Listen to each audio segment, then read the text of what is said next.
Hello and welcome to CryptoCurrents. I'm your host, Monika Proffitt, and I'm here today with Haley Cromer, the ecosystem chief for CrossFi. And I want to hear so much about CrossFi, but I also want to know about this ecosystem chief thing. It seems like the best of business development and like friend making. It definitely is. Thank you so much for having me. I'm happy to be here with you guys. Yeah, so I guess I can dive a little bit deeper into kind of my story and how I got into this executive role. I actually joined CrossFi last year as our head of blockchain evangelism and developer relations, which is also kind of a nuanced title, if you will. But really, really excited to step into the head of ecosystem. I've been working on building out the ecosystem from scratch over the last year, heavily focused more so on the developer side. But I think it was touching a lot on the BD and the partnerships too, which is why now I've decided to take it over after I've scaled it and built it a lot, and it's been my baby over the last year. So we now have brought on a new developer relations engineer.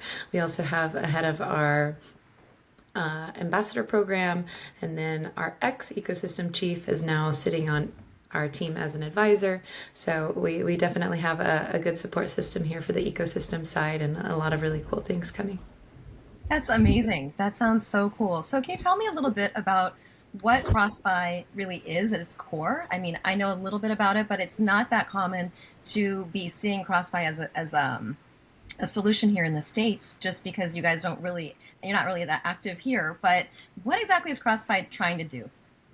Yeah, so CrossFi aims to be a bridge between decentralized finance and traditional finance, and more so the first Web3 bank or an Apple Pay for crypto. So, what we have achieved is we've started at the foundation layer as a layer one blockchain. We have all the infrastructure ourselves. We're a modular architecture, which means we use the best of what is Cosmos and what is Ethereum or the EVM compatible engine to be able to build an infrastructure that supports. Fast payments or TPS, transaction processing speed, and then also the ease for developers to build additional layers on top of our chain. With that, we also have the banking side, which is what we do to connect us to the traditional finance world in a decentralized way where you never have to go through a middleman. You're 100% in charge of your own finances. And we have an actual partnership with Visa where we offer these Visa cards that allow you to transform your crypto into fiat or regular currency in real time at any POS terminal. So when you're, at Starbucks or McDonald's or any kind of merchant store or getting dinner, you can tap the Apple Pay and pay with your crypto, and it'll turn from crypto to the receiving currency of the merchant in real time without having to go through any banks, any transaction fees. We handle everything on the back end ourselves. So we make it really, really simple. We are operating in almost 100 countries. Unfortunately, like you mentioned, United States is a little bit strict when it comes to their crypto laws, are as are some of the other top countries, like let's say Iran, North Korea, Hong Kong. But we're trying our best to convince them. I think we're closer than ever, especially in this new presidency, to kind of lean into that direction. So I think we're only a couple years away from where we could see that this would be a great solution here in the States as well. Yeah, I mean that's so exciting because I've seen, I mean, I get to interview so many amazing founders and people in the C-suite of awesome companies, and we definitely need this. I mean, it kind of feels like it's Revolut and its, ability to just deal with whatever the local currency is and meets the best of maybe Gemini.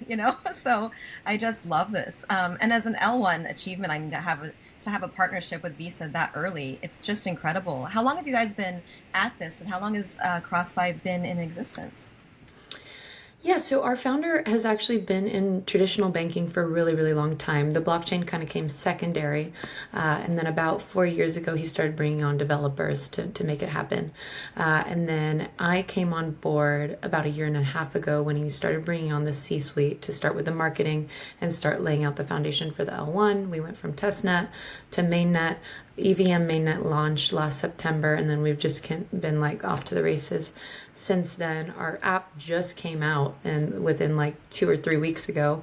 The cards, the friends and family launched 2 months ago. We had that go on, but I've been using the card in the testing phase since I think, gosh, last summer. So we've been trying it for a long time, and it's crazy to see it all happen. I did Money 2020, a conference last summer in Amsterdam, and that's where I actually met Visa in person, MasterCard in person, met their BIN sponsors. We've been working with REAP forever to make it happen.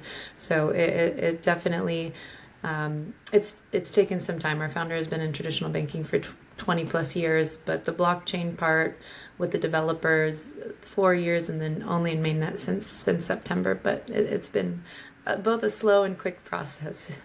A slow and quick process. There's this term that's been floating around. I've had a couple other founders talk about it because they have banking solutions of one sort or another. But ISO 20022, this compliance first sort of design. What is this exactly, and what makes CrossFi, like, how does this relate to what you guys are doing? Yeah, so we work a lot on global compliance. We have, of course, like a team of lawyers. We have our anti-money laundering advisory board. So there's a lot of different compliances, and when you are in crypto, it's very different because each region, each country has their own state boundaries. And now we're getting more towards a global compliance state, if you will. So there's licensing in Europe, which is also already live. There's licensing in Asia. It's a little bit different. There's licensing in Africa and India, in UMENA, in LATAM. So everybody kind of has their own compliance, and the United States is also weirdly behind on this. But we have a full team of professionals to make sure that we solve all these issues. We're doing everything the right way, but still trying to, maintain that decentralization. So we're following all the centralized and government laws, but we still want to make sure that it's people first. You always have that non-custodial feel. So finding that balance is what's really hard, especially in like the ever-changing climate of what is crypto and regulation. Going to all these conferences definitely helps because you have a lot of legal advisors there. You have people on government boards giving you, the best updates when it comes to all these different terminologies and compliances. But yeah, we try our best to just do everything, by the books, but still to put that decentralized feel, that non-custodial feel always first. That is wonderful. I just love that you guys are able to get these two worlds to finally meet a bit. As a neobank, I've seen that you guys are aiming to really serve the unbanked and use synthetic assets and digital wallets to do it. But I'm not really sure how the synthetic assets piece and unbanked goes together. Can you talk about that a little bit? Yeah, so we definitely are like consumer focused. So we are more so like a B2C company. We target unbanked populations or underbanked populations because for them, it is really difficult to have access to their finances. And I always make the comparison to people that are in the US or based in the US that until the 50s here, women couldn't have credit cards. And, as a woman, that's it's scary because you're like, wow, we've had access to finances for so long. And Actually, there's a it was reason why. it was until 1974. Yeah, Like right. So that's what I mean. Like people 70s. growing up in the 50s, 60s didn't have access to Yeah. this. So it's very recent. I mean, it sounds still. I mean, it's 50 years ago, but it's still very recent in relativity of a first world country to not have access to your finances. So there's still so many places in the world where not just women, but women and men don't have access to banking. They're relying on a failing currency. So for us to target those populations, not just with a business model, but trying to, of course, help them and allow them to get access to finances, make investments, become financially free. That's what we want. And then the synthetic assets parts, of course, there's much more than that gets incorporated into all of our DeFi app. It's like a all-in-one. So we have, asset portfolios, we have management, we have staking, lending, borrowing, so that they have kind of an all-in-one platform to become financially free and make all the investments that somebody, in a first world country would be able to do that they don't have access to because maybe they don't have traditional credit cards or places in their country don't accept them. So that's what we aim to do is just give them a platform where they can do any kind of, financial trading, investing, futures, shorts, longs, all in one place, to really help them tap into the virtual world. That's amazing. That actually covers my next question, where I was like, well, you've worked across all of these different spaces within GameFi and DeFi and everything. And it's just like, it's kind of, you're the perfect person to be in this position where you're bringing in this multi-vertical sort of innovation approach to like one banking platform, right? It's kind of amazing to see how you would think a generalist wouldn't necessarily be the right person to come in and like work on a banking platform, but it's like banking is becoming so generalized, especially as we see, DeFi and everything else come in, and AI as well. Are you guys incorporating any AI into the options that you're giving people and the tools that they're able to access? Yeah, I mean, nowadays, I think everything has to do with AI. All of our apps use it in some kind of form. We have like chat to pay features. We have like DID, decentralized identities. We have apps that allow you to build decentralized applications on top of our blockchain with low to no coding experience. There's like NFT platforms that leverage AI. We have what else? There's so many different things. We have DePIN solutions. We have connectivity to AI chatbots in our company. We work across different regions and languages. So we have AIs trained in just CrossFi across thousands of different languages, not thousands, but hundreds of different languages. So yeah, definitely, we it's something we use every day. Even in all my meetings, I have my AI chatbot there to take notes and break things down and translate things if need be. So yeah, we're definitely living in an age where it's hard to manage something this technical without it. That's true. That's true. And I mean, speaking of all the things that you're building and that things are getting built on top of this, it looks like an entire for what you're up to ecosystem that you're putting together. And you're also launching to kind of accelerate this is an accelerator program and a developer grant program. I think that's so cool. I'm wondering, like, first, who are you hoping to attract? Like, what would be your ideal type of verticals or particular types of projects that you would be really excited to see? And also, how do people get involved? Yeah, so last year we launched our multi-million dollar grant program. We also launched our first annual hackathon, and I would say it was a huge success. We had 100, 200 applicants. We finished with over 80 projects. We targeted, both in person and online through ETH Toronto and ETH Women. So it was really cool. Last year, we focused on three verticals, which were DeFi, GameFi, and infrastructure. And we had over 20 winners and also over 50 dApps that made it through our grant program, apart from the hackathon, and are now launching on mainnet. And we started this during the testnet phase. This year, we are having our second annual hackathon, which is happening right now as we speak, which is an even more elevated version of last year's. I think we learned a lot.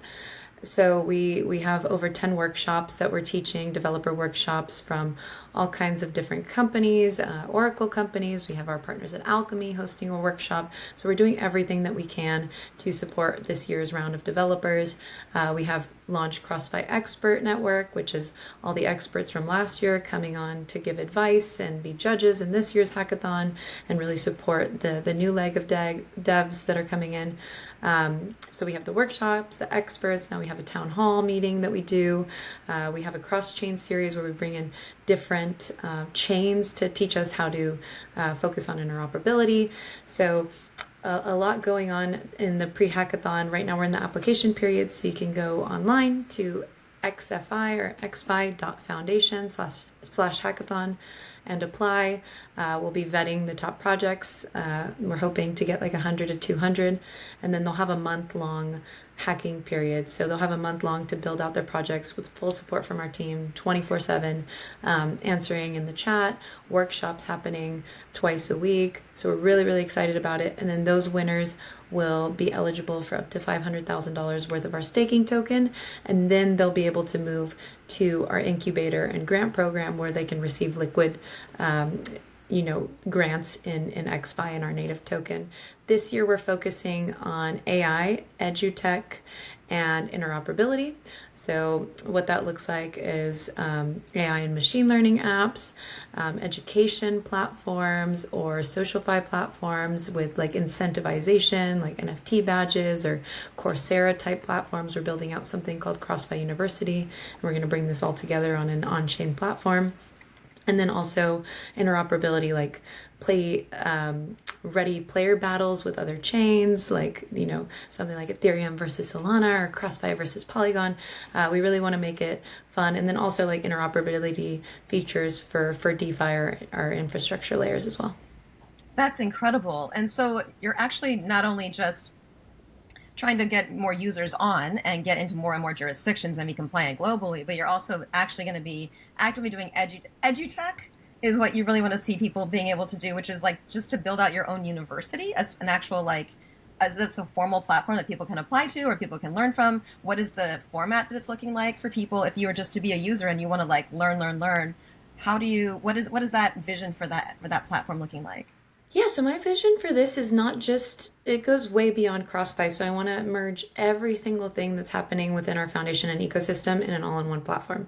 So we'll have a bug bounty, the grant program will be there, we'll have transparency reports. You can see exactly how much money people make with, grants, if they've gotten secondary grants, if they've gotten, more funding, how long it took them to go from testnet to mainnet, what stage they're at, a DAO, voting rights, like a Coursera type where they can learn not just about CrossFi, but all of our partners, bringing in expert teachers to teach those quizzes, NFT badges tied to their IP and their wallets. So that when they do get through, level one, CrossFi, they can get a stamp of approval that shows for it. Or if they want to learn about alchemy, or maybe our Oracle partners at DIA, or some of our node validator partners, and really connect, all these universities. Alchemy has their own university, Alchemy University.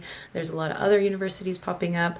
We want to do like a not just bug bounty, but bounties for people too, to find vulnerabilities. We want there to be like a full DAO where people can vote on other people's projects, and almost like a full learning platform that also taps into our blogs, to our partners. They can schedule AMAs, really just an all-in-one for our community that then side tracks them to other websites too. So for example, if they're in a chapter where they want to learn about our oracles, then they can go there and dive deeper into that. Or cross chain, if they want to learn about other EVM chains that we're connected to, now they can learn about how to become interoperable with them, or look for other grants or grant farm with another L1 so that they can up their stack, get more funding, and incentivize them to really build like this multi-chain world within the Web3 community. That's incredible. I just love that. We definitely need more people that are really thinking about interoperability and building outside of a silo. It's just been, I don't know how long you've been in blockchain, but for me, it's been a long, kind of almost 10 years now of just watching these little silos finally, slowly, like have this, continental drift towards one another. And it was always the biggest challenge that I was like, always beating the drum to say like we need better user interface, we need to make things more B2C friendly. If it's not grandma ready, it's just not going to work, right? So how do we make this something that people don't go, you don't have to have an expert friend right next to you like me. I'm like, okay, here's what you do, now go over here, now do this, oh yeah, that's just gas fees, sorry, you just lost money. It's like it's just so complicated. And I've always seen that as the biggest challenge that's now being addressed. But since you guys have already, obviously you're nailing that one. What are some of the like top few challenges that you feel like we're still facing in the Web3 space? Yeah, I think that's a big one. Fragmentation is a big one. Of course, there's so much slippage going from one chain to another when you're trying to move your money around. It's difficult. CrossFi's enabled a lot when it comes, because we really wanted to make it native with XFi, with our native currency, do it on our own blockchain. So we've enabled Zaps to make it easier to move between chains, and but it's still not perfect. And even when, I mean, as a user, as an investor, it's hard to see, so much loss of funds or Bitcoin. I mean, if you try to pay anything in Bitcoin, you're waiting hours. So Yeah. there's still a long, a long way to go with, traffic, gas fees, and then the better the market is, the worse they are. So You're right.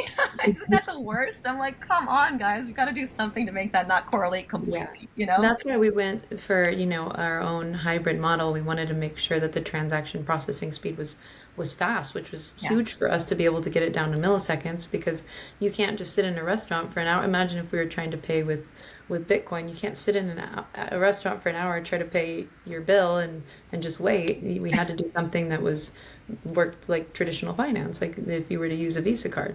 Oh, girl, I am the city leader for Bit Angels, and we host pitch competitions actually. So here Yeah. in New York City, and we go do them at Pubkey, which is our local Bitcoin bar, right? They have the price of Bitcoin on the wall. It's so cool. And Oh, I remember like we had a sponsor. The sponsorship came in Bitcoin, so we're like, well, then we'll pay for the catering out of Bitcoin. So we're sitting there that's right. waiting and waiting and waiting, and it didn't go through until like we got confirmation the next day that it finally went through. But like they just had to trust us and be like, all right, go home, we'll talk to you later. We don't know why it's not working. And it was like so Mhm. embarrassing to be a Web3 person Yeah. and such an evangelist, and then be in the one place that's like, yes, we see the potential, we're going to accept Bitcoin, we're all about it. It's kind of broken, you know. It was just so Yeah, you embarrassing. could have done a whole Harry Potter series by the time they were gonna get your funds. But I mean, this is Yeah. because it's busy. The chain has a lot of traffic, and I mean, it's a great thing, but the technology just isn't quite there, and that's where interoperability is really gonna save us. And a lot of times Bitcoin, as is a little bit maxi, but I think that now we're moving into a space where the infrastructure of other chains are really going to help that speed. And I think the future looks bright. I mean, I'm sure when Web 2 was coming out in the 90s, there was all kinds of issues, and now it's Now it's it's our working just problem. fine for us. Yeah. Well, I mean, as you look forward, because you know the challenges so well, and you've brought so many people together, do you have any like main sort of KPIs or like usage stats or things like that that you're going to be watching? Because for me, I mean, a KPI for me is, can I just pay my invoice with Bitcoin, or can I leave the bar already? That's going to be a basic one. When that becomes something I can count on, as well as I can count on Visa, I'm going to feel like, okay, we're now in a new phase. But do you have any KPIs that you feel like are going to take us to a new phase, especially by the end of, say, this bull run? Yeah, I think the big one that you mentioned, I love that you brought up the grandmas, because my grandma every day she's like, I don't know what you do. And and I'm like, that means I'm not doing my job because my goal is that one day you can understand what I do. And she's 83 and I'm like, I don't want anything to happen to you. I don't want you to leave this earth without understanding exactly what it is that I do. So that's a big one for me. I think, yeah, UI, UX, being able to use it, not seeing a bunch of codes, being able to have somebody make a crypto wallet without seeing a whole trail of numbers, just a Oh, username, yeah. something, cute, fun, kitty girl 55, whatever, but not all these numbers. That's my goal, is that I can have regular people, non-technical people sign up, because really it's a world for techies and devs, and the goal is for it to be for everyday people. And Yep. yeah, I think that nice clean UI UX where people can log in. I think that the DIDs are great. Being able to have username features are great, but more of that, less of big long seed phrases, long numbers. Oh, kill me now. Kill me now. I know. I wrote the book Blockchain 101 back in 2018 because I was like, my cousins don't understand. Like my family, we sit down to Thanksgiving and they're like, yeah, Monika, don't even talk to her. We don't even know what that is, you know? And I thought, I'll just explain it in the most basic terms. How about that? Here, have a book. And they still, I It's mean, so like, much. yeah, my cousin was like, I read your book. I didn't understand anything. And I thought I was a smart person. Yeah, yeah. I'm like, okay, we definitely have a long ways to go as like Mhm. communicators about this space. Well, Yeah, okay, it's just conceptual. I think when they see it, I want it to become a lot more visual, a lot cleaner, front ends, I think that'll be really, really useful to convert a lot of non Web3 users into our space. Yeah, I mean, when we see people that are so enamored with the technology, and I mean, if you're in the space, you drink the Kool-Aid, right? I mean, you're clearly here because you're a weirdo. But when people are so enamored with the technology that they don't actually like consider product market fit with normal people, the Mhm. unbanked even, but even the already banked, like just compete with the already banked, like those people already just have an app, give them an app like that. But we Yeah, have, well, you'd be surprised. See, the underbanked and unbanked, they can be in a village and figure it out because they need it, you know? And that's why everybody's like, how are Americans so behind in the technology? And I'm like, because we have it easy. We have everything handed to us. We can walk across the street to Bank of America, take out some money. But when you're, living in a little village and you don't have any access to funds, you're going to sit there and you're going to become Einstein trying to figure it out because it's the only way out. So, well, they're also, I mean, there's so many leapfrog economies, right? Where like mhm. we went from like the telephone fixed to the wall to the telephone that was finally like a rotary, or then we had a Yeah. digital, and then we finally had cell phones. And it's like you went from no phone to mobile phone in Africa, Right. right? So it's, I always compare this to like the dial-up era because it's yeah, it's so similar. it's the dial-up era for sure. Well, okay, so other than UX UI, my final question is this, just kind of futuristically, how do you feel like we will know when crypto banking has become actually mainstream? Like, is there a user base that you feel like we have to necessarily target? Is it the bell curve that we just have to get over? Like, what are your thoughts on how we're going to know we've arrived? I think especially in the United States, it's going to be more political. So you'll see like a mass adoption. I mean, in this presidency, there's announcements every day. We're doing this, we're doing that. I mean, Yeah. I wake up every day to new news. So I think it's just going to be a day where we wake up and this is legal. We're doing this. Everybody make an account. It's tied to your ID. Unfortunately, it seems like KYC is the only option right now or sooner than we think. And, this is what we're going to be taxed. This is what we're not going to be taxed. This is how you're going to do it. And have fun. Yeah. So I think, yeah, it's more of our legislators. I think, yeah, there's some kind of negotiation going on of how we're going to do this and make it work. And there's going to be a day, I think, where we wake up and we get an announcement and you guys can do this now. And the There we apps are go. going to Yeah. be legal and we're not going to have VPN blocks in the US and people are going to start doing it and it's going to just slowly become mainstream. So you guys, it'll be the day that you wake up and you go, oh, let's turn off geofencing. We have the US, you know? Yeah. And no longer, yeah, they won't be a blacklisted country when Reap gives us the call, our BIN sponsor, and they're like, "Hey, now you can operate in the US. You can get US customer bases." Then we know that we're ready here. Everywhere Yeah. else seems like it's already happening. So Well, it's been really exciting to hear what you're able to do in other parts of the world, and hopefully that you'll be able to just like with the press of a button one day turn it on for us too. But it's just been a real pleasure hearing about what you guys have been up to. Thank you so much, Haley, for coming of on. course, yeah, we're really really close. So it's like I said, we're gonna wake up one day and it's gonna be here. Everywhere else, it's not just a few countries. We were almost in 100 countries, so Oh, we're that's we're, we're fantastic. quite behind, but we're coming around the corner soon. Yeah. Well, I mean, in no small part to all the efforts that you've been putting into as a chief ecosystem, so a chief of ecosystem, I guess. But just incredible work that you're doing. Thank you so much for coming on the podcast. And if you have any final words, please share them. No, thank you so much for having me. If you would like to sign up for our hackathon, like I mentioned, it's xfi.foundation/hackathon. We'd love to have you. New devs, Web 2 devs, Web 3 devs, still in college, all ages, anywhere. We will accept you. We will be there to hold your hand through it all. Really, really excited. Would love to kind of show you our worlds. If you'd like to send me a message on Telegram, I'm an open book to anybody. I actually do work, so my name is at Haley Cromer, just as it's spelled, HaleyCromer. Send me a message. I will answer any questions that you have, or send you to my team if I'm too busy, and we'll get you incubated in the CrossFi ecosystem. So I can think of a couple of companies to send your way. In fact, I was like making little perfect. notes when you were talking. So thank you Yeah, so much. This is send going them to be all. so exciting for developers and grandmothers alike. So Love it. Yeah. I don't need any sleep. No, just kidding. Send them all. No, we're working hard. So, yeah, that's it. Anything you need to know about CrossFi, crossfi.org. We have all of our information there. Download the app if you're in a country where it's available. It's in iOS and Android, and get started. Wonderful. Thank you so much again. And with that, I will wrap up this episode of CryptoCurrents. Thank you so much for listening, and I'll catch you on the next episode. Thank you so much. Thanks for having me.